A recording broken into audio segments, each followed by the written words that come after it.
Donc salut à toi mon frérot, j'espère que tu vas bien, j'espère que voilà, tu te portes bien. Dans cette courte vidéo, je vais juste t'expliquer de manière concrète comment tu peux obtenir le physique le plus esthétique possible, ce qui tue ton physique, et grosso modo, qu'est-ce que tu vas pouvoir faire pour qu'il soit plus beau. On passe tout de suite sur l'écran pour que je t'explique mieux ça, frère. Alors, en tout premier, comment obtenir un physique esthétique? Donc déjà, il va falloir que tu te focuses sur quelque chose qui a été découvert par Leonardo Pisano, donc c'était un mathématicien de la Renaissance, c'est le bon ratio du nombre d'or. Donc c'est un phénomène en fait qui se trouve rarement dans la nature et que ton cerveau va associer vraiment de manière instinctive à la beauté. Ok, c'est notamment pour ça que, comme tu le vois à droite, la Joconde, tu la trouves belle quand tu vas la voir en fait. C'est grâce à ce ratio du nombre d'or. Et ce ratio, du coup, il doit être de 1 pour 1,618 pour qu'il soit déclaré comme beau. Alors ensuite, comment du coup associer ce nombre d'or à ton physique pour le rendre le plus esthétique possible? Alors déjà, il va falloir que tu commences par mesurer tes tours de poignet et ton tour de taille, pardon. Tu peux ensuite déterminer si ton physique est esthétique aux yeux des autres ou non. Donc tes bras doivent faire 2,5 fois tes tours de poignet. Tes mollets doivent faire la même taille que tes bras fléchis et contractés. Tes épaules, 1,610 fois ton tour de taille. Ta poitrine, 1,4 fois ton tour de taille. Tes cuisses, 0,5 fois ton tour de taille. Attention, pour les cuisses, c'est par cuisse.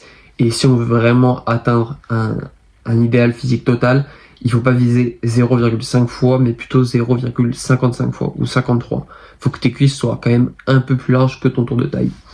Tu connais maintenant ton idéal physique à atteindre, frérot, les mesures jusqu'auxquelles tu dois avancer pour obtenir le physique le plus esthétique possible. Maintenant, on va s'attarder sur les tueurs d'esthétique, ce qui font qu'aujourd'hui, ton physique n'est pas perçu comme beau aux yeux des autres. Alors, le premier tueur d'esthétique, ça va être une tête projetée vers l'avant. Alors ça, c'est quelque chose qu'on voit beaucoup. C'est quelque chose que je vois beaucoup, moi, personnellement, dans mon école. Alors maintenant, frérot, sache que si t'as la tête projetée vers l'avant, tu ne peux pas avoir de corps esthétique. Même si t'as un six-pack, un physique en V, tu ne seras jamais déclaré comme beau par les autres, en fait. Tout simplement à cause de cette posture que tu as d'être tout le temps courbé, d'avoir le dos courbé. Donc en plus d'allonger ton cou, ça te rend vraiment pas beau. Alors, c'est généralement dû à un développement beaucoup trop avancé des muscles de poussée par rapport aux muscles de tirage. Donc c'est-à-dire les muscles de poussée, c'est les pectoraux, les épaules et les triceps qui sont beaucoup plus forts que ton dos et tes biceps, grosso modo. Et maintenant, comment résoudre ça? Mon frérot, fais plus de rowing, fais moins de développé couché, évite de te voûter en scrollant. Voilà. En fait, évite de scroller tout court, frérot. Et évite de garder cette position voûtée, la tête vers l'avant. Et surtout, pratique la respiration nasale, ce qui va dessiner ta mâchoire et restructurer vraiment totalement ta boîte crânienne, frérot. Ensuite, le deuxième, c'est l'antéversion du bassin. Alors l'antéversion du bassin, c'est quoi? C'est tout simplement cet effet de cambrure que beaucoup de personnes ont au niveau de leur bassin et du bas du dos. Donc c'est ce que tu vois ici, sur la petite image, ok? C'est vraiment ce qui fait ressortir tes fesses et ça te rend pas beau du tout. Mais vraiment pas beau du tout. Maintenant que tu sais que cette cambrure ruine ton physique, du coup, tu dois la corriger et voici comment faire. Alors pour commencer, mon frérot, renforce tes abdos et tes fessiers le plus possible. C'est vraiment ce qui va tenter de redresser un peu ta colonne vertébrale. Ensuite, je sais que même si tu en es forcé à cause des cours et de ton travail, reste le moins de temps possible assis. Parce que plus de temps tu vas rester assis, plus ça va favoriser en fait cette courbure. Et ensuite, fais des stomach vacuum. Donc les stomach vacuum, c'est quoi?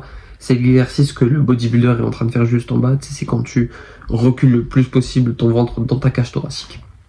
Donc ça, c'est l'exercice le plus efficace pour lutter contre l'antéversion du bassin, puisque ça fait littéralement reculer ta colonne. Cet exercice affine aussi grandement la taille de ta taille, ce qui te donne un meilleur ratio taille-épaule. En fait, ça va réduire ta taille, si tu n'avais pas compris. Et ensuite, pour finir, le troisième tueur d'esthétique, c'est d'avoir un cou beaucoup trop fin. Alors, t'as plein de mecs qui sont beaux et tout, mais en fait, le fait d'avoir un cou trop fin, ça va tout simplement faire en sorte que ta tête paraisse énorme et vraiment pas belle. Tu peux le voir notamment avec ces deux hommes juste en bas. Et ici, du coup, j'ai mis que le cou était littéralement le muscle le plus sous-coté en musculation. Et c'est vrai. Dans les salles, tu vois quasiment personne entraîner son cou. Et, et pourtant, c'est lui qui dicte en grande partie plutôt l'esthéticité de ton physique. Tu peux l'avoir facilement avec l'image d'en dessous, du coup, entre la première fois où le personnage a un cou vraiment fin et pas musclé, et la deuxième fois où il a un cou musclé. Maintenant, comment entraîner ton cou? Donc, isole-le en faisant des flexions et extensions de ton cou allongé. Lorsque tu es allongé sur un lit, sur un banc, sur ce que tu veux, tête dans le vide avec un poids sur ta tête. Et ensuite, mets lourd sur certains exos polyarticulaires, donc qui engagent plusieurs muscles, comme le soulevé de terre notamment. C'est presque que lui qui joue, mets lourd sur le soulevé de terre, tu vas sentir un changement dans ton cou, frérot. Et voilà. Donc c'était à peu près tout. Tu sais maintenant comment obtenir le physique le plus esthétique possible, tu connais tes mesures, tu sais ce que tu dois éviter, comment corriger tes erreurs, frérot. J'espère que cette vidéo t'aura été utile. Je te dis ciao.